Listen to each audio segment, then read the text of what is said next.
Yo, what's up? Welcome to Kind of Funny Games Daily for Friday, July 2nd, 2021. I'm one of your hosts, Blessing Adeoye Jr. Joining me is Tim Fucking Gettys. Happy birthday to the king. Blessing Adeoye Jr. You love to see it, man. You love to see it. A whole year older, a whole year wiser. Very, very proud to have you on the show with me today. Appreciate you, Tim. I'm honored to share a birthday week with you. Yep. It's A good awesome. week. Cancer And for season, that, baby. cancer season is started. And with that, I got myself some cake. Oh, yeah? Well, hit up the one and only Greg Miller so we can have our birthday episode of Kind of Funny Games Daily. Oh, shit. I love it. What kind of cupcake is that? Moose must eat the other ones. I don't know, but it looks chocolatey, my friend. It looks chocolatey. I got a cheesecake. I got a cheesecake. Oh my God. So Is there any way we well. can see that, Kevin? Is there any way we can show the people? Show us that cheesecake, I'm Kevin. not gonna lie. It was just one step too many. Just know that That's I'm fair, already that's fair. enjoying it. I believe you. That's I fair. believe you. I'm gonna enjoy this. I haven't taken a bite yet. Okay, but, I'm gonna give a munch on this. Hell yeah. I'm gonna give one bite. It's a chocolate cake that I got with a strawberry on top because Greg Miller knows. I don't know how he knows, but he knows that I love me some chocolate and some strawberry. I'm gonna give this a good. I'm gonna give this the good thumbs up. A strong, good thumbs up. Mm-hmm, Now that I'm 27 years old. Yes. Which wow, that is crazy, man. Yeah. That's how Kind of Funny works. All of a sudden, age just becomes this thing that just keeps changing, and then you're 5-10 years later, and you're just like, holy crap! I feel like it happened. Kind of Funny ages you quicker, because in my mind, you're still 24. I mean, same. Like turning 26 or 27, I feel puts me in this different bracket in terms of how I feel like I'm supposed to behave. Because I've always felt like I've had young energy, and I try to keep the young energy. Mm-hmm. Me too. And the young energy, frankly, is not going anywhere. And also, I apologize for people who are listening to the podcast who hate listening to people eat. You know, this is what it is. The birthday episode. I'm gonna eat my cake. No, I'm God digging damn it. Yeah, keep going.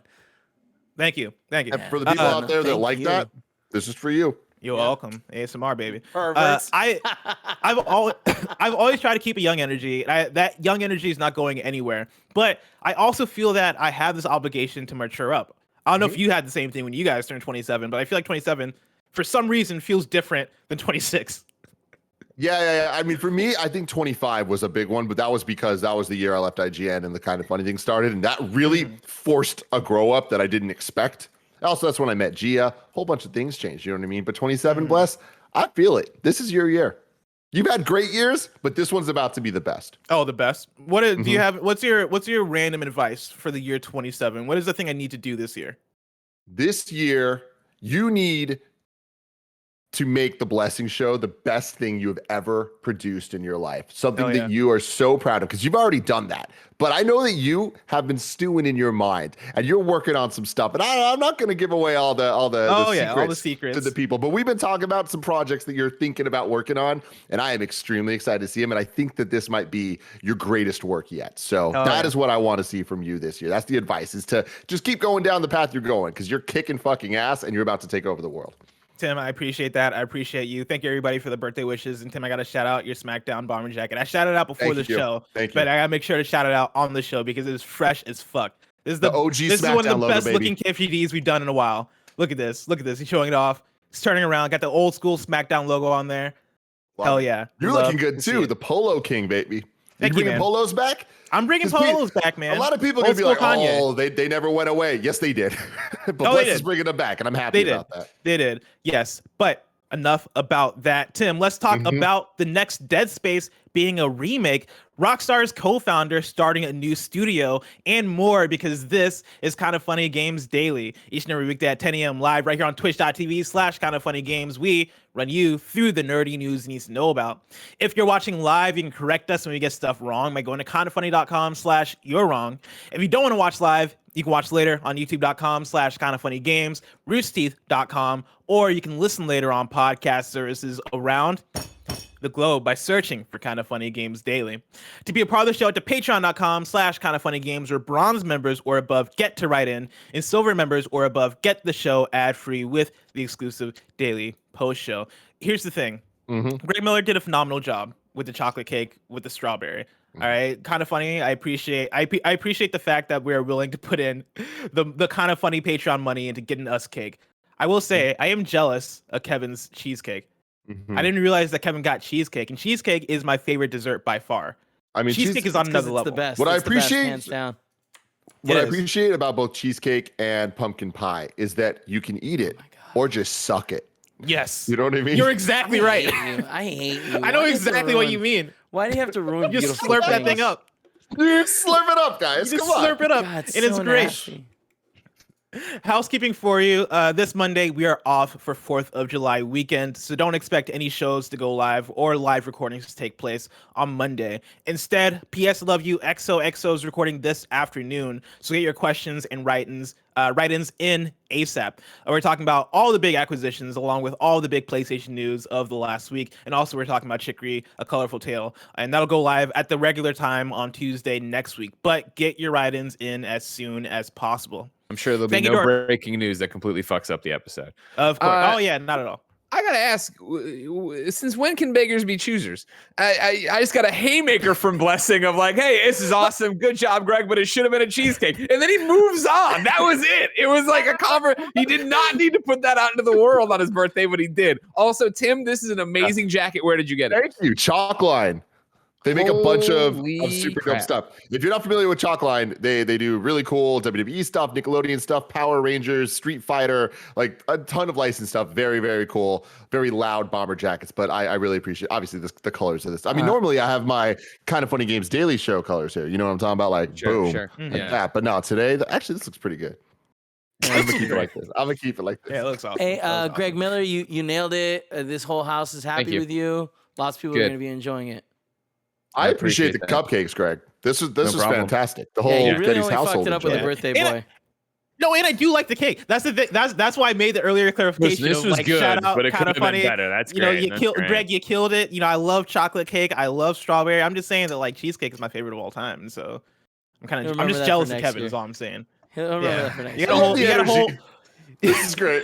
You got a whole year to stew on this. Is what I'm saying, Greg. By the time we get to July 2nd, 2022. All right. I appreciate it, though. See you at PS Love You. Thank you to our Patreon producers, Donovan Harkness and Blackjack. Today, we're brought to you by Credit Karma, Freshly, and HelloFresh, but I'll tell you about that later. For now, let's begin with what is, and forever will be, the Roper Report. It's time for some birthday news. We have 6 stories today. Baker's dozen. Starting with our number 1, Tim. A little bit ago, a few weeks ago now, we had a report about a new Dead Space seemingly in the works over at EA. We got further clarification from Jeff Grubb at GamesBeat that this next Dead Space is a full remake. He put out the article over on GamesBeat. It reads like this. Electronic Arts has Star Wars Battlefront 2 co-developer Motive working on a new Dead Space game. Eurogamer and Gematsu first reported the existence of the game, and GamesBeat can confirm parts of what each outlet has heard. While a new Dead Space is coming, Motive is rebooting the franchise with a full-fledged remake. I reached out to EA for comment and will update the story with any input from the publisher. For its Dead Space game, Motive is taking notes from Capcom's recent Resident Evil remakes. Like Resident Evil 2 Remake, expect the next Dead Space to use the original game as a strong foundation. But it should also have modern visuals, and it'll likely bring in new gameplay mechanics inspired by other entries in the franchise. And speaking of Capcom, it is likely a major reason a new Dead Space is even happening. While EA has let its horror franchise wither, the Resident Evil series is larger than ever, and Capcom has provided an easy blueprint for EA to follow. EA has likely also warmed back up to the idea of producing single-player adventures after the success of Star Wars Jedi Fallen Order. The publisher has made statements in the recent past about shifting its focus to live service games, and that was part of a deliberate decision to invest less in single-player experiences following poor results for Mirror's Edge Catalyst. Developer DICE created Mirror's Edge Catalyst, and that game came and went for EA. The next year, DICE released... I thought that was it. And that game came out. And that game came out. Which, it did. It came out. It came out. Some of us played it. I beat it, and it was what it was. But that game came and went for EA. The next year, DICE released Star Wars Battlefront 2, which was even more of a disaster at launch. And yet, as a service, DICE was able to turn that game into a success over time. EA will still pursue in live service games, but now it may also turn to single-player franchises like Dead Space, Dragon Age, and Mass Effect to diversify beyond that business model. Tim, a Dead Space game that is taking inspiration from the RE remakes. What does that do for you? Everything. Yesterday, Bless, Greg and I were doing kind of funny games daily. We talked a little bit about the Dead Space rumors, EA rumors as a whole, and specifically like what we wanted to see from Dead Space. And Greg was talking about how he thought that this was going to be more of a reimagining of a like kind of like semi reboot type thing. And I was saying that I would be most interested in exactly what they're describing here, which is essentially Resident Evil 2, Tony Hawk's 1 and 2 type remake, where maybe even some Final Fantasy 7 inspiration, not as off the wall crazy with changes, but like the idea of taking the core of what we loved so much about the original, but then modernizing it and making it, not just modernizing it and then making it prettier and feeling better to play away, but making it feel like a brand new video game in the way that Resident Evil 2 was debatably my game of the year that it came out. Yeah. You know, the remake. And it's like, it was because of what it did uniquely, not just what it did to remake the original classic. So to me, this is perfect. This is a talented team working on a franchise I love. And there's an established couple years that we've had now of expectations for this type of remake, for them to knock it out of the park and for it to be an amazing standalone entry in these classic IP franchises. So very excited about this. Yeah, I'm right there with you. I think this is a very exciting prospect. It's interesting and fun that video games have come such a long way to now we're at the place where we're going back, reaching into the bag of older classic games and making them new again in a way that is unlike any other medium, right? Like RE2 Remake, for me, jumping into it as a new game, right, felt like a completely new game. That didn't feel like I was playing a classic game. That didn't feel like I was playing the original RE2, which I would often start up, be like, oh wow, this is old, and then peace out from. The fact that you can take something that's old, make it brand new, and make it stand out in that way where, cool, yeah, like we don't have to worry about old video game standards. We don't have to worry about archaic systems. We can inject newness into this and still maintain the excitement and hype and nostalgia people have for the original, meanwhile polishing up to make it something brand new. I think it's really cool and really awesome, and I think we're gonna continue to see more of this, right? We've seen it from Resident Evil, we've seen it from Mass Effect Legendary Edition this year, which wasn't as dynamic of a, hey, let's rearrange this thing, but still added enough to the Mass Effect games that made them feel modern enough that they were a blast to go back to and play. And we talked about it a little bit with even Silent Hill, with the rumored stuff with or not rumored, but the report that Bluebird team is working with Konami to work on one of their franchises, right? Like if that's a Silent Hill remake, that could be a perfect fit. And so like I think this would be a phenomenal idea, and I think a lot of people would look forward to something like this.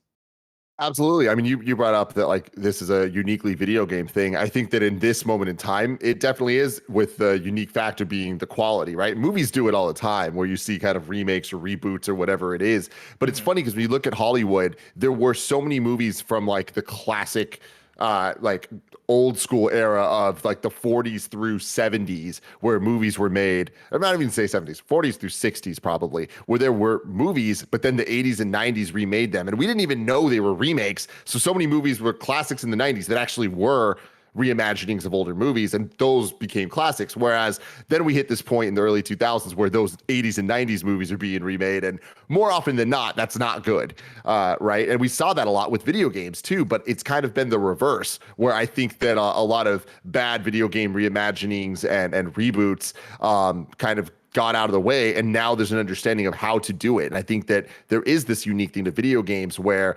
they've aged differently. Like movies have been around for, you know, decades on decades on decades, whereas video games are still relatively new. Having said that, we're getting to a point that we have had multiple generations of consoles where we're talking about Resident Evil 2 Remake, right? That's a PlayStation 1 game from 1998 that got brought into the modern times. Dead Space was a 360 game. Yep. Right? Like that game is barely over a decade old. But even saying that, it's a decade old. It is now 2 generations ago in video games. So it's like there's just what a classic game means has changed and is going to continue to change, where all of a sudden there's going to be retro means something totally different than it used to mean because time.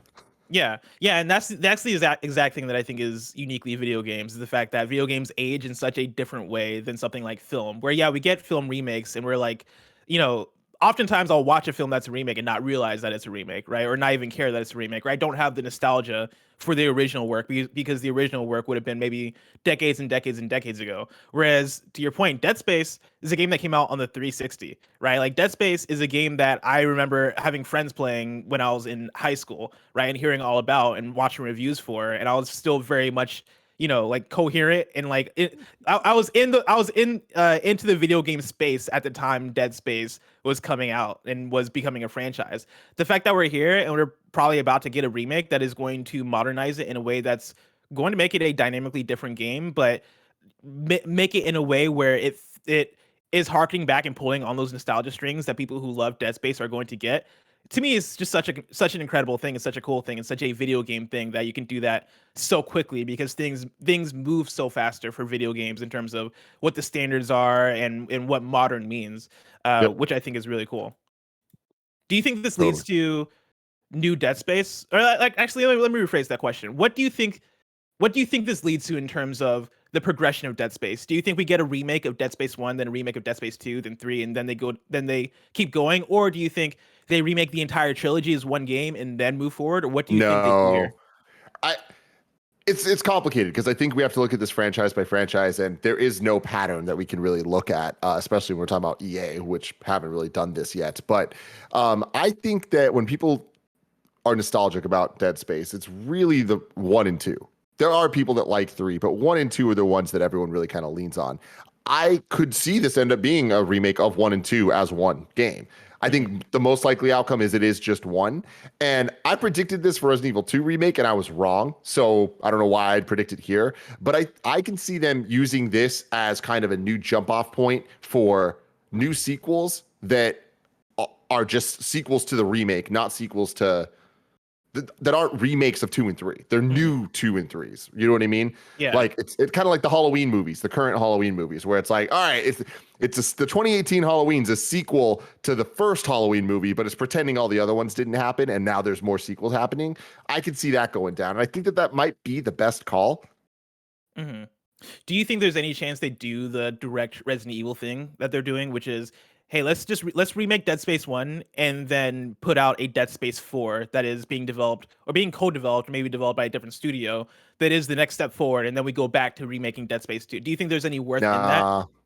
I mean, I think that there is worth. I think that is the least likely scenario. Like I think that by the time we got to Dead Space 3, I know people did not like that game as much as the earlier ones. Yeah, exactly. So I can see them. I mean, it's all based on the success of this and if the game is good and all that, of course. But I can imagine, I think the most likely scenario is either a Dead Space 2 remake after this, or like a la Resident Evil 2 and then 3, or just a brand new entry that is just a sequel to the new remake. Tim, let's talk about story number 2. Rockstar's co-founder Dan Houser has founded a new studio. This is Chris Scullion at Video Games Chronicle. Rockstar co-founder Dan Houser has formed a new studio following his departure from the Grand Theft Auto maker last year. As spotted by users on GTA forums and French publication Rockstar Mag, last week Houser registered a new UK company called Absurd Ventures and Games, which was officially incorporated on June 23rd. According to its listings on Companies House, the UK's register of companies, Absurd Ventures and Games' nature of business is listed as ready-made interactive leisure and entertainment software development, suggesting the company could be another game studio. However, on February 17th, 2021, Houser registered a separate company in the US called Absurd Ventures LLC, as well as Absurd Ventures and Games LLC on the same day, suggesting the operation may not be limited to the video games industry. Parent company Take-Two announced in February 2020 that Houser was set to leave Rockstar on March 11th, 2020, following a, quote, extended break beginning in spring of 2019. The British writer, producer, and voice actor co-founded Rockstar in 1998 alongside his brothers Sam, Terry Donovan, and Jamie King. Dan Houser was a key figure behind many of the company's most successful titles, having written or co-written almost all of the games in the Grand Theft Auto and Red Dead Redemption series, as well as Bully and Max Payne 3. Houser's most recent titles, Grand Theft Auto 5 and Red Dead Redemption 2, have alone sold a combined 150 million units. Tim, what does this do for you? Sword Ventures in Games is such a awesome name. It's kind of like us wanting to name kind of funny quality internet videos. Good for them. Good for them. Yeah. Yeah. This is an interesting one. I wonder when Dane Houser left Rockstar, I would have liked quality what was that? Quality internet videos? Quality internet videos with I would have loved that name for kind of funny. Company name. That would have been dope. That's a missed opportunity right there. But like when Dane Houser left Rockstar, I assumed that was it. I thought he was like piecing out. I didn't think he would get back into it. So this is interesting to see. It is interesting, and I think a lot of it has to say, because if I remember correctly, when he left, it was very much hey, I've done a lot. I want to spend time with my family. Like this, this is where I'm at in my life. And I think a lot of that comes with, especially with the last couple of years of how they've been, you kind of sit there and start thinking, okay, what's going to make me happy? And, maybe doing this is the thing that he needed, where like he had a itch that needed to be scratched. Yeah, that's the same read I have on it too, where you look at Dan Houser, you look at his position at Rockstar has been, and it has been writing, co-writing, writing Grand Theft Auto games, Red Dead Redemption games, Bully, Max Payne 3, right? It's him doing voice acting work. It's him doing very creative things for Rockstar.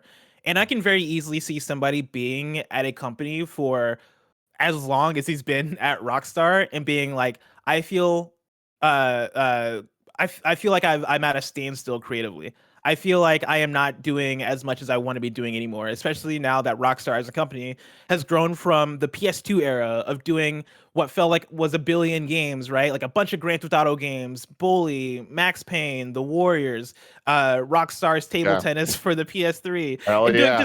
Just a deluge of different titles going into the PS3 era, making a few less games, but still putting out, a relatively decent output of games between Red Dead and others. But then you get into the PS4 era, and it's like, we put out Red Dead Redemption 2 as a new game, and that's it. And for what GTA Online is, you imagine that a lot of the writing efforts at Rockstar are going into that specifically, because they're always making new expansions and they're working on new story content for online specifically. And I could easily see somebody at that point being like, I'm Dan Houser. I have so much ability to write, and I have like so much to give, and I'm stuck doing GTA Online, Red Dead, and now probably more GTA, with GTA 6 coming someday, maybe in 2025. I can easily see that being the point where somebody is like, I'm burnt out, I don't want this anymore, piecing out, and then realizing, actually, I do want this. I just want to do this on my own terms, and then starting a new studio. Yeah, absolutely. Yeah.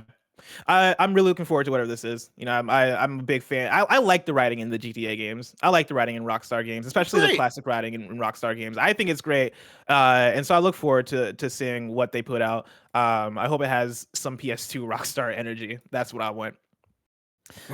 Tim, let's talk about story number 3. Skyward Sword is getting a bunch of quality of life improvements. This is Damien McFerran at Nintendo Life. Thank God, indeed. The Switch release of Legend of Zelda Skyward Sword HD, I almost said Breath of the Wild, is almost upon us. And Nintendo has already mentioned that this update will include several quality of life improvements over the Wii original. Today, the company has released a new trailer that outlines precisely what those improvements are. Here's the official word direct from Nintendo. You're getting optional help from Fee. Fee is the correct pronunciation of that, right? It's not like Fi. Fee short for Fiona. I never finished Skyward Sword, so I don't know what who. It's Fee. It's Fee. Okay, it's Fee. Cool. Fee only appears in cutscenes or when necessary, and can otherwise be summoned manually to provide advice or guidance. You're also getting enhanced frame rate. The game runs at 60 frames per second, resulting in smoother gameplay. You're getting a fast forward dialogue option. Text shown on screen can be fast forwarded by pressing the B button. You're also getting streamlined item information. Explanations for collectible items such as insects and materials only appear the first time the item is collected. Stop right there. Stop right there, Bless. Oh my God. This just made Skyward Sword at least 1 point higher on every review scale. I can't believe it. This is it. This is such a great change. One of the greatest fixes in a remake of a video game of all time, or a port, or whatever the fuck you want to call this. Yep. Shout out to you. Thank you, Nintendo. Yeah.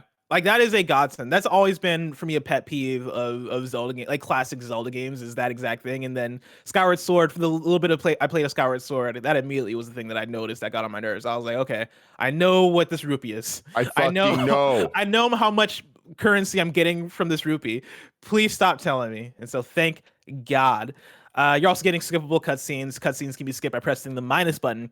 An autosave feature, and then skippable tutorial dialogues. The introductory player tutorials have been refined to be less intrusive. Tim, these are all great fixes. It feels like Nintendo is very self-aware about Skyward Sword and its faults and how to port it correctly. And so I'm all about this. Yep, very interested in seeing the takes on this game, on this version of the game when it comes out in a couple weeks, because Skyward Sword, definitely one of the more divisive entries in the Zelda franchise, and I really am interested if people give it another like honest, fair shake and see where they come down on it, and I wonder where the actual quality of the game lies when you take away all of these problems. When you solve that, it's like, okay, cool, what's left? You know, we'll see. Did you play all the way through the original Skyward Sword when it came out? Yeah. What's your excitement level for this remake? Are you gonna play through it? I mean, I'm honestly not that stoked for it. It's just kind of like Skyward Sword was never my favorite game because of all the stuff, but also because of other things. I liked the motion control stuff. Like, I liked the up and down, left and right and stuff. Like, it never really bothered me. I just thought that there was a lot from the game where visually I was never really into the look of it, because I liked Wind Waker's look. I never had a problem with the cell shaded. I thought it was cool from the beginning. I liked the Twilight Princess look of the grim dark. Everything is Christopher Nolan style. Yeah. Skyward Sword just kind of felt like a weird in the middle watercolor thing that didn't have an identity that I vibed with, and I think was kind of then perfected in Breath of the Wild, where I'm like, oh, this is what you wanted Skyward Sword to look like, you know? Yeah. But I'm interested in it, just not excited for it, if that makes sense. But I think they're making a lot of really good changes here. Yeah, I'm weirdly excited for it. You know, the original I tried out and I fell off of after quite a few hours, and I just did not like it. I didn't like the motion controls. I didn't like a lot of the mechanics of it. I didn't like how slow paced it was, and it seems like the dialogue stuff and the skippable stuff that's being implemented is going to help a lot with that. And so I'm looking forward to that. But you know, I'm really excited for it to jump in. One, because it seems like there's going to be connections to Breath of the Wild 2. That could be really cool. And so I want to see that through. But then also, Breath of the Wild, you know, as much even though Breath of the Wild is maybe my favorite game ever, and I absolutely love Breath of the Wild, it was a different Zelda game, and I've been having that itch to get back to something that is more classic 3D Zelda, and Skyward Sword seems like a good opportunity to do that, and so I'm looking forward to it for that. Can't wait for it. Tim, of course, people can go over to patreon.com/kindoffunnygames where they can get the show ad free. But guess what? If you're hearing this part of the show, that means that you didn't. So here's some ads.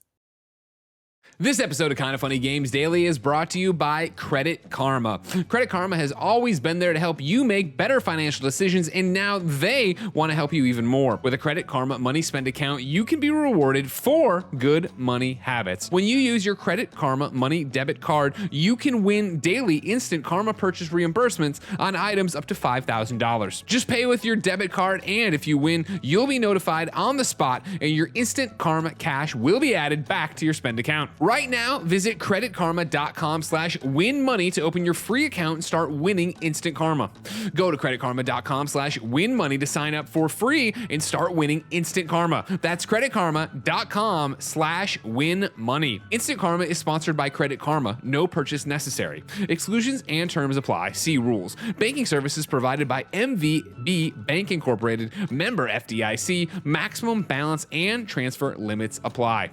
Our next sponsor, ladies and gentlemen, why it's Freshly. Dinner time can be chaotic, but with Freshly, it's easy. Their chefs take care of your meals a few nights a week and take the pressure off of you. Freshly offers chef-made, nutrient-packed, delicious meals delivered fresh to your door, no cooking required. Your meals arrive cooked and fresh every week, so you can keep your fridge stocked and skip the trip to the store. Ordering is easy. Visit freshly.com and choose from over 30 delicious, satisfying, better-for-you meals like steak peppercorn, sausage baked penne, or chicken pesto bowls. Ladies and gentlemen, my father's birthday just came and went, and guess what I got him? A subscription to Freshly. Each and every week I go in and pick the 6 meals that'll be delivered to his door, and he loves them. They're easy. He doesn't have to think. He just gets to go home, pop the food in, and have a good night. Right now, Freshly is offering our listeners $40 off their first 2 orders when you go to freshly.com/games. Stop stressing about dinner. Go to freshly.com/games for $40 off your first 2 orders. That's freshly.com/games for $40 off your first 2 orders.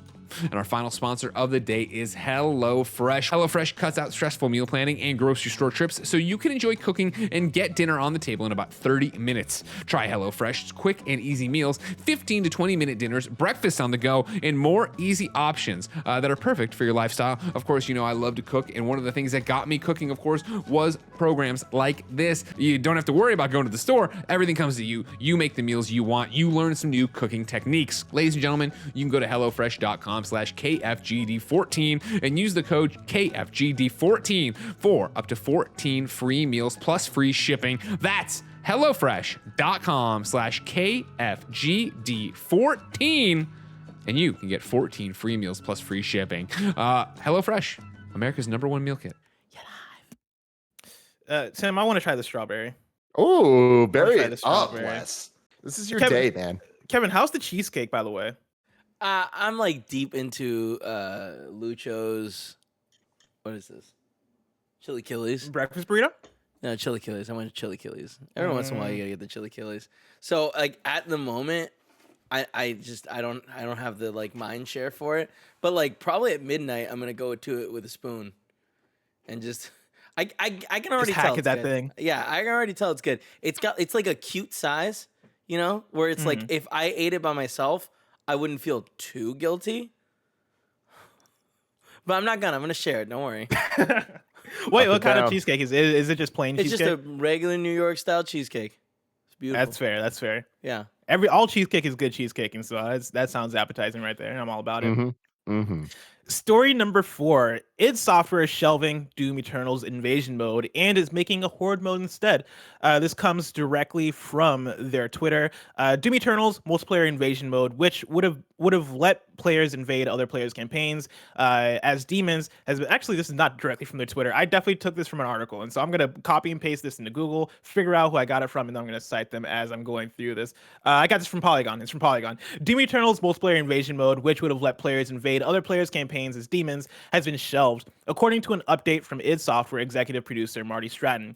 Instead, id is focusing its efforts on a new single-player horde mode for Doom Eternal and a refresh of Battle Mode, the 2v1 multiplayer experience that pits 2 player-controlled demons against the Doomslayer. This part is from their Twitter. Quote, as many are aware, we intended to release a free invasion mode update for the game. However, the unforeseen consequences of the pandemic and remote working impacted the progress of development for this edition. However, over this time, we've also seen and heard how many of you enjoy the range of gameplay and combat available in the expansions and master levels. With these factors in mind, we have decided to redirect our focus from invasion mode to creating a totally new single-player horde mode. We're confident this horde mode will offer you more of the diversity and challenge you're looking for in the game. In addition, the team continues to work on a refresh of Battle Mode that includes a more competitive, rank-based structure, a number of gameplay and balance updates, and another new map. We expect to share more information at QuakeCon in August. Go get them. Tim, did you play Doom, right, when that came out last year? No. Oh, no, you I didn't? I played maybe an hour and a half of it. The intro was fucking awesome. Oh yeah, Doom is incredible. I missed out on some of the DLC, but from what I see and what I hear, the DLC is pretty all right. But I was getting my ass kicked too much, where I was just like, oh shit. And also, it was right when Ori was out as well. There was a lot going on at the same time. It was Ori, and it was Final Fantasy VII Remake. All within that same. That's what it was. That's what it was. I was on that, and then also there was Animal Crossing, which I wasn't on. But never forget. There was a lot. Last year Doom was and crazy. Animal Crossing came out on the same day. Same day, man. Yeah, dude. That was the spring. Like that's a pretty underrated spring right there. That was a good time. We reviewed all those games pretty much in a row, and that was a great gaming time. We reviewed those games as the world went to shit. It was like literally we reviewed Ori at the studio, and then we reviewed Doom Eternal. Doom Eternal was one of the first pieces of content we made working from home. It didn't even have video. It was just audio. Yep. I will never forget that. That was such a wild time, but at least we had video games to help us with the transition. Exactly. Which is hilarious. Like I'm always a big fan of developers listening to the audience, getting a feel for what people actually want and actually enjoy, and then shifting with that. And this seems to be exactly that. And so these all seem like exciting changes. Go get them, Doom Eternal. Story number 5, there's a cool new game from Flying Wild Hog. Kevin, I got a link to the reveal trailer for this game. It's a game called Space Punks that I watched the trailer of this morning, and I was like, you know what? We're talking about this on the show because this game actually looks pretty dope. I'm pulling from Matt Purslow at IGN, who writes an article titled, Space Punks is Diablo meets Borderlands from the Shadow Warrior team. It reads like this. Jagex and Flying Wild Hog have announced Space Punks, a cartoon-style action RPG set in an irreverent sci-fi world. The announcement comes in trailer form, which shows off the game's 4 playable characters. First up is Duke, a Star-Lord-like handsome spaceman with a minigun. He's joined by 3, as of yet unnamed friends, the crazy one, who is a pig man with twin blasters, the smart one, who is a sort of mantis-like alien who can warp dash through enemies and deploy bomblets, and the scary one, a woman with shadowy tentacles that can sprout from her back and stab enemies. While the visual style immediately calls to mind Borderlands, the game is played from an isometric perspective and seems to share some common ground with the likes of Diablo and Path of Exile, just with a lot more guns. There appears to be a looting system with brightly colored items, and each character seems to have a variety of abilities alongside melee and ranged weapons. It's a co-op action RPG set in space with zany characters, then and aside from a website, playspacepunks.com. For now, that's as much as we know. Jagex, the minds behind RuneScape, is on publishing duties, while Flying Wild Hog is developing. The Polish developer is best known for its frantic first-person shooters, Hard Reset, and Shadow Warrior. It is also developing Evil West, which appears to be Goth Doom from the trailer. Kev was just showing it a minute ago. Yeah, the game looks really cool. Yes, that's what I was going to mention earlier. That the game is. The article says Borderlands meets Diablo, but when I watched it, I was like, no, this seems like Borderlands meets Helldivers, which is a Greg Miller special right there. If I've seen it. Absolutely, that's cool as hell. Yeah, it looks pretty rad. Yeah. I definitely want to try that out when it comes out. I don't think it has a release date or anything yet, but looks really cool. I love the work that Flying Wild Hog has done on Shadow Warrior. I know, shout out to Emmett Watkins Jr. He's the biggest Shadow Warrior fan I know. From playing a little bit of Shadow Warrior, the game seems really awesome, and as a dev, they seem pretty cool. And so, Bless, as a little birthday present to you, Kev, can you bring up what I just slacked you?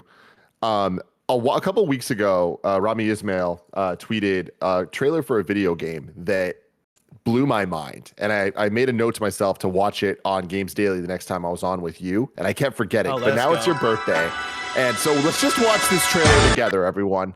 It's a minute and a half. Is this a joke? Like, is the quality a joke in this? It's really blurred out. I don't know why it's so bad. It's so bad. Oh, I've seen this one. Oh, it kicked in, Kev. It should look better now. It sounds better, at least. It looks slightly better, yeah. Yeah, so this is for audio listeners. This is a. Oh no, it went back to pixelization. This is a game that basically looks like Pokemon. Just let it play out. It's okay. Pokemon with guns and labor. So that's the thing. You watch this, you're like, oh, this looks like a Pokemon ripoff. Like, that's kind of cool, I guess. And then as the trailer goes on, it just gets more and more insane. Why do they have guns? What the they're fuck real is looking happening? guns. That looked like a submachine gun. Like, that's obviously Gyarados. Without any fucks, you know? And they fucking. And then it turns into a third-person shooter. And they're using a Merip as what is basically a Merip as a shield, and they are really gunning each other down in this game. Like, really gunning each other down. Look at it. There's slave labor freaking Pokemon making guns. What the fuck is this? Electabuzz. They're using what looked like an Electabuzz as Electabuzz Gengar. Electabuzz Gengar as third person like Oh my cover. god! Oh my Did you see God, that? They hold just on. killed an entire ocean.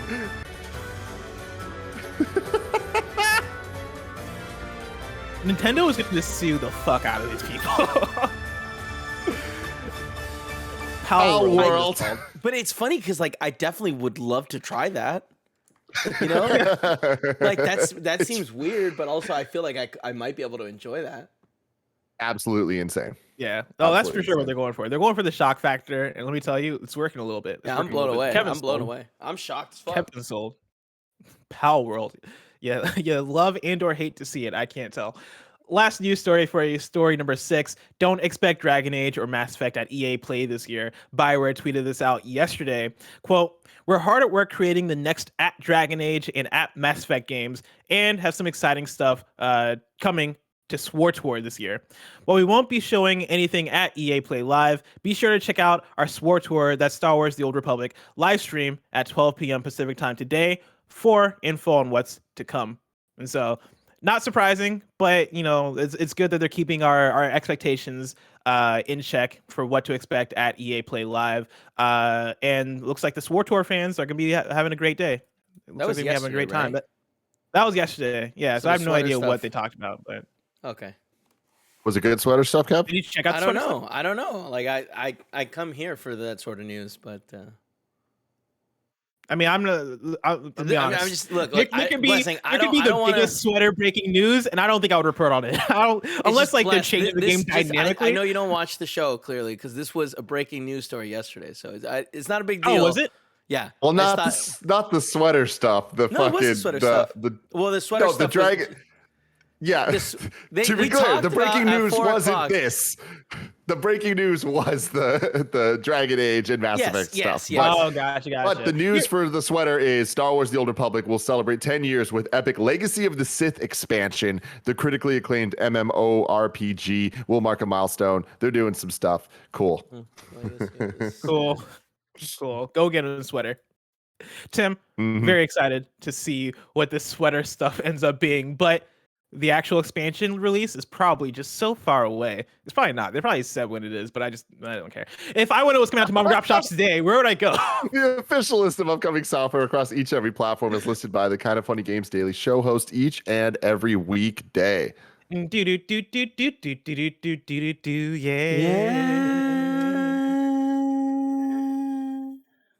Out today, we got the Procession to Calvary for Xbox One, Treasure Hunter Simulator for Xbox One, Epistory Typing Chronicles for the Switch, Mythic Ocean for the Switch, Colossus Mission for the Switch, Revolved & Co. for the Switch, Food Truck Arena for the Switch, Best Day Ever for the Switch, Stormfront The Mutant War Ubel Edition for the Wii U, and then Super Destronaut DX2 for the Switch. That is an eclectic release date.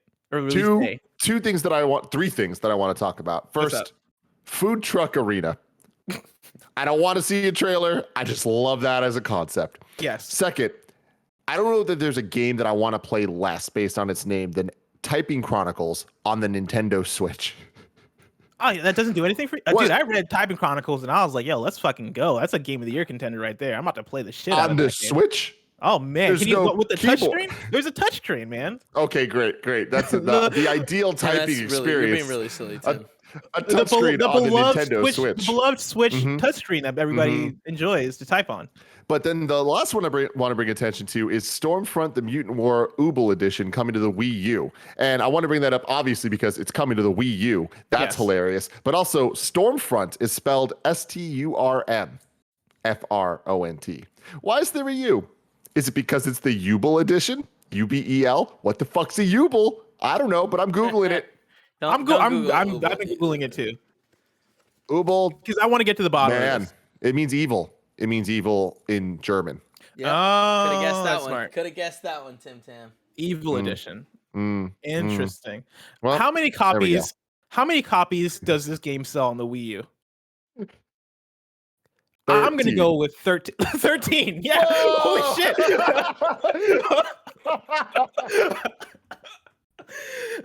Do you know how many numbers exist? Like infinite. Do you know how many numbers exist? There are infinite numbers, and we said the same number. You know what's 13. funny, Les? You know what's funny? I know why we both did it though, because there were Why? 13 million Wii U sold. Oh yeah, so I guess that makes sense. I It was guess just in that lines there. up. It was in here somewhere, and we just had that moment. Oh, I We love both that. reached into the I bowels of love our that you're minds just and like fucked that there up. are unlimited. Do you know how many numbers are out there? Oh, fuck. There's so many numbers in the world. We both chose the same one. So go get him, Stormfront. It's still gonna be a high seller on the Wii, though. Like, I mean, given that. I actually do want to If look they up. sell 13 copies, that'll be what, top 10 highest selling Wii U titles? Oh, I mean, of the week at the very least. Yeah, I do want to check out what Food Truck Arena is, Kevin, if that's possible, because that sounds wild, and that sounds like a game that I'm either going to really be into, or that's not going to be that great whatsoever. And I gotta know which. I'll get in there. Appreciate you. Do your thing. We have one new date for you. The Witcher Monster Slayer, a free-to-play location-based AR RPG, released on both iOS and Android on July 21st. How are we looking on a food truck I don't understand arena? why. Like things take time. Just relax. Yeah, Right? you know what? I'm in my mind. We had more new dates, so I could have spent more time there. But then we only had one. God, I love this. It There we doesn't go. go great. I gotta be honest. Oh my God. It's like Rocket great. League with ice cream trucks and pizza trucks. trucks. Oh, actually, it looks better than I food thought. trucks. Yeah, but you're right. That's exactly what it is. This is Rocket League. Yeah. Yeah. But instead of it has half pipe ramps or quarter pipe ramps instead of like the full arena vibe. Oh wait. Holy shit, this just took a twist. So it is Rocket League, but it's Rocket League from a different, like from a top-down perspective. top-down. Oh, that's lame, dude. They were almost there. I was almost hyped for this. This Oh still my does God. this still does look a little bit fun. Yeah, that's the thing. I would looks a little try fun. this out. It looks horrible though. The little cinematic was like, oh, okay, this looks decent. And then you look at this, you're like, it has big mobile game vibes. Yeah, this reminds has me- huge mobile game vibes. Because like it looks like there's projectiles that they got characters for the. Did that pizza truck just? Yeah. You see that? Yeah, it's shit all over the Mozzarella. it shitted out, fucking like marinara. place. Yeah. There's a Oh, God. hibachi What? food truck by our new office, and I'm really excited to someday go get hibachi food truck. That sounds fun. What is hibachi? Oh yeah. Is hibachi like, What's that one spot that everyone really likes? is it Benihana? Yeah, Benihana. Like, it How the fuck legitimately- is that a food Dude, truck? hold on. So, like, I've driven by it a bunch of times. You know how normally they just have, like, a little window? It has a giant window, and it looks like there's a big-ass grill in front of it. I think the dude cuts it up and does it, like, a little show for you right there. That is Which- incredible. I'd be so Really down cool. for. That sounds super cool. Oh, So that was a really weird trailer though, guys. Yeah. Like, Yeah, did you see that one of the features was they have girls yeah, I saw that too, and I was like, what the fuck? in a food truck? I don't even. Video games. yeah, Video games, you're cool, but sometimes you make me question things. Yeah, sometimes you get weird. Sometimes you get weird. Tim, people can go over to patreon.com/kindoffunnygames where they can get the show ad free, but they can also write in with their questions. And now they're gamer confessions, just like Emmett Watkins Jr. did. Emmett Watkins Jr. writes in with a longer one and says, "What's up, Blim/Tess? First off, happy belated and current birthdays to both of you. I'm so glad to not only be fans of both of you for the years, or of you both for years, but to be lucky enough to know you both personally. Proud of how far you both have come, and can't wait to see how bright your futures will be. But enough mushy stuff. As a gift for your special days, I'm offering myself up to be roasted for my gaming confessions. I have several, so feel free to skip around or save for a post show if you guys want to read all of this at all. Lord knows I have way too many gaming travesties to list, but enjoy the ones I do. Have a great show and day, you two." And then Barrett Watkins Jr. busts out a list for us. We have time, so we're going to go through this list, all right? Tim, are you ready? Mm-hmm. He starts off with this. I haven't played a single game in the following franchises: Metroid, Diablo, StarCraft, Silent Hill, Pokemon, Kingdom Hearts, Civilization, Warcraft, Splinter Cell, Fable, 2D Mario, and several more. Tim, what does that do for you? 2D Mario? How? How have you not played a 2D Mario game? I don't think that that's possible. Like, I understand if no, I don't understand if they're not your vibe. I don't understand that at all. So that's crazy. That's crazy. I mean, like, look, this is a fairly shocking list. However, a lot of this seems very PC based, where I think a lot of people kind of have some of these glaring omissions that people would be shocked about. But yeah, like, and even then, Silent Hill, like, to be honest, isn't that big of a franchise. Like, people love it, but it is pretty niche overall. Kingdom Hearts is one of those things where, you know, I'm not surprised. You either are in or you're not. That is definitely a game of its time where it's like, yeah, if you were a 13-year-old in 2013, you fucking played Kingdom Hearts. But I'm sure there were a ton of people that just never jumped on that train. And then, yeah, Splinter Cell, like, if you weren't an Xbox guy at the right time, like, there's a chance you just never got in and then didn't have a great entry point. Pokemon, I don't know. Did you have a Game Boy? There's a lot of questions here, but this 2D Mario is the one that I'm like, that's crazy. Yeah, 2D Mario, I feel like, is a very difficult one to avoid. But for the rest of these, I think these games speak to their audiences. Like, these are games with big fan bases that die hard. Like, Kingdom Hearts is a game that the Kingdom Hearts fan base is die hard for Kingdom Hearts. But Kingdom Hearts is also not a game where I'm like, everybody must have played Kingdom Hearts. It's like, no, the people who love Kingdom Hearts have played Kingdom Hearts. Same with Civilization. Same with most of these games. Like, I mean, you know, I'd say you're fine here. You're fine for the most part here. The second confession is this. My first Metal Gear Solid game was Metal Gear Solid 4, and I didn't understand why it was so highly loved, and have yet to find the motivation to play the earlier titles. Now that is a travesty. I mean, that is a travesty. You did this wrong. Like, that's Metal Gear Solid 4 is only good if you've played the ones before it. Like, it is just such a, and even then it's divisive, but like, it is to me such a satisfying way to just tie up loose ends and answer questions. I mean, it's like watching Endgame without 100% watching any of the other MCU movies, like, where you go in there and you don't get any of the feeling, right? Like, I think you can probably break down Endgame as a standalone movie as like not a 10 out of 10, right? There's some glaring issues in that movie when it's taken out of context. In context with the rest of the MCU, it's the fucking greatest thing of all time. Totally. That's MGS4. Absolutely. But like Metal Gear Solid 5, like, the game plan that's so good that you could, right, get in there and not like care about the story for sure and still feel. Yeah, but we're talking about 4. No, I know. I'm just making sure. I'm just making sure that our yeah. I mean, well, like, you know, I mean, to be clear, Kaz, 4 is the only one that I would say is that way. Like, I think all of the other ones are not end game level. They're more like, you know, Ragnarok level, where it's like you can jump into 2 and it's fucking awesome. You can jump into 3 and it's fucking awesome just as a standalone. Where it's like, thank you for starting with 2. Like, I know you did that for me. And 2 is fantastic. Oh, I did that 2 for is Kat. amazing. Yeah. You're absolutely right. Emmett's next one is this. The only Final Fantasy I've played is the demo for Dissidia 1 on PSP and its sequel, which includes the first game. That's the only one I've purchased. I mean, that's pretty funny too. I mean, Dissidia is hype as hell if you're a Final Fantasy fan. Like, it was definitely like the first real crossover between all of them, and the cutscenes and shit were awesome. But yeah, I mean, again, that's fine. There's a lot of good Final Fantasy games, but yeah, I don't think that one. I'm not gonna shame you for that one, Bear. I'm not gonna shame you.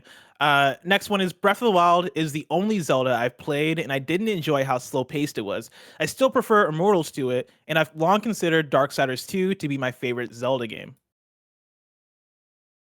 Well, you can't consider Darksiders 2 to be your favorite Zelda game if Breath of the Wild is the only Zelda game you've played. Yes. I mean, I guess you can, but it's like, all right, well, it's a weird take.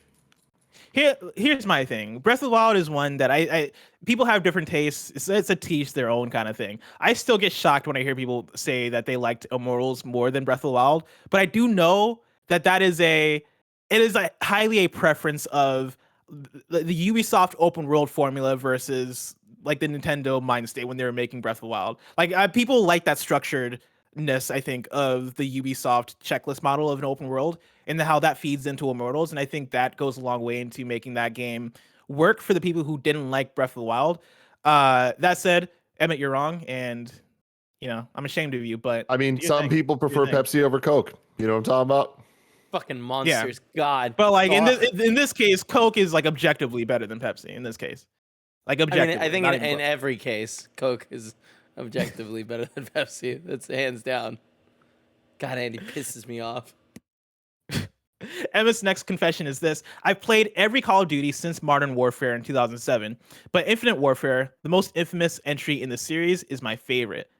Now this is an interesting one. This is what I've never heard anybody say.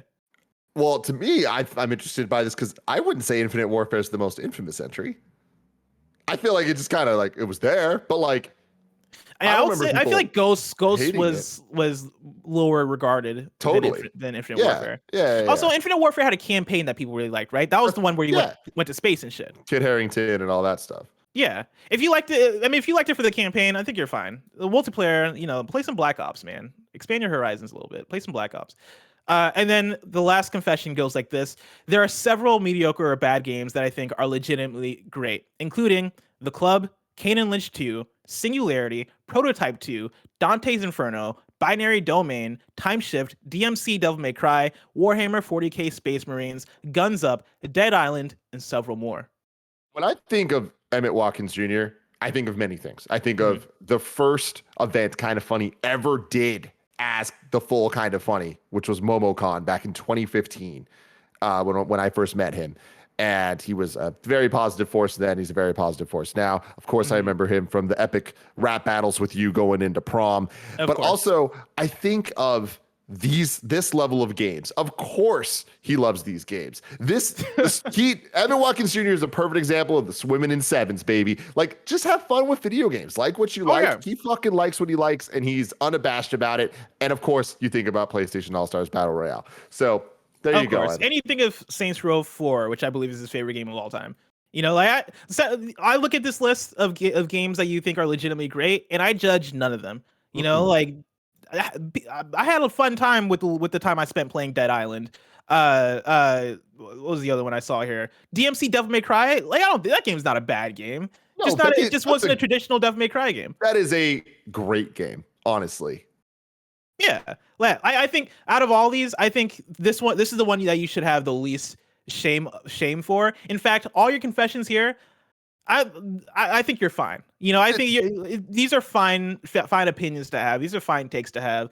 Emmett Watkins Jr., I think you're in a good place, and you have maybe eclectic taste, but also it's fine taste. No, he has taste of somebody born in a very specific time. Everything he just said here says everything you need to know about the era he lived in. You know what I mean? He didn't like Breath of the Wild, and so I don't know if I can be all the way with you there. But I hear what you're saying. I'm saying it's like, we like there's so many different generations that are nostalgic for like the random off the beaten path games. Like how many times are we going to hear a certain group of people talk about Vanquish? We know, we get it. This is now that level of a different era of people talking about freaking Prototype 2.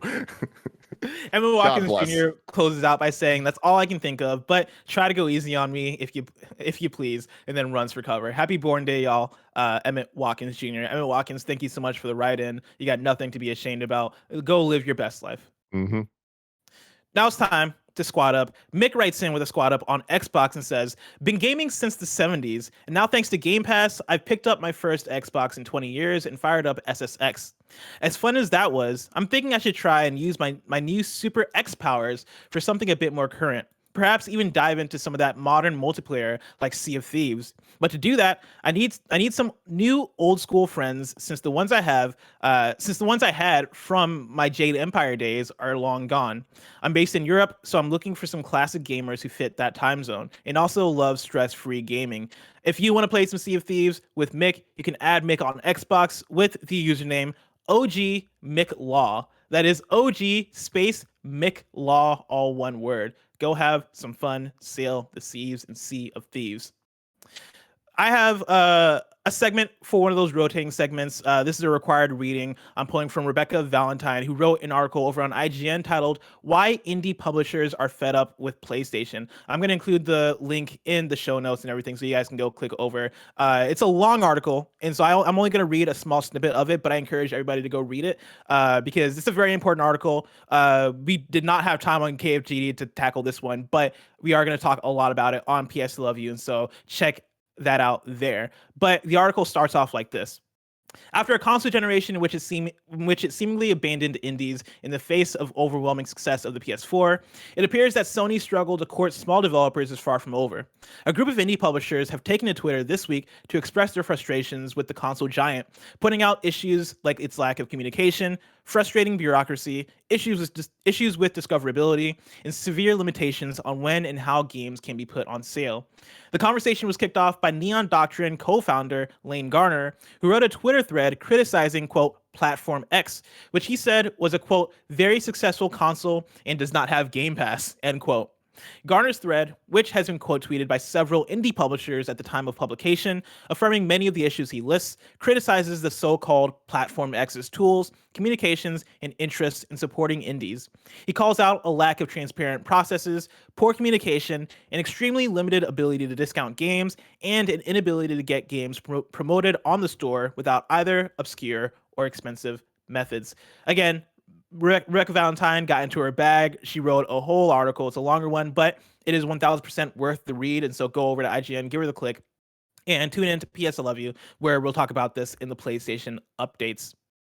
Tim, people can go over to kindafunny.com/you're wrong, where they can write in, let us know what we got wrong as we got it wrong, so we can correct it for those watching later on youtube.com/kindafunnygames and on listening later on podcast services around the globe.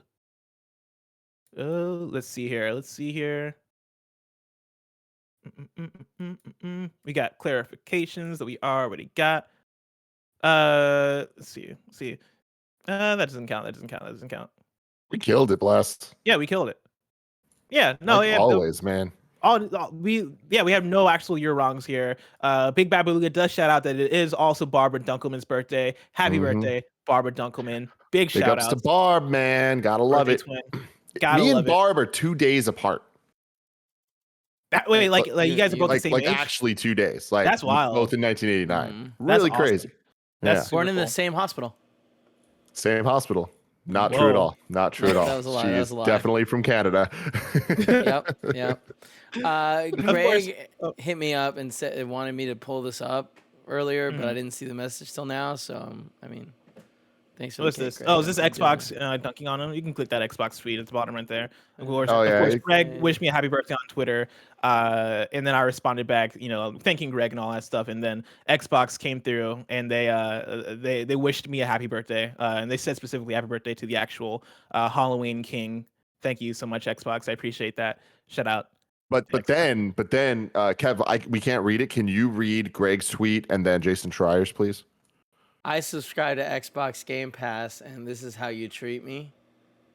At Jason Schreier, I got your next story. Big old game company bullies beloved internet personality.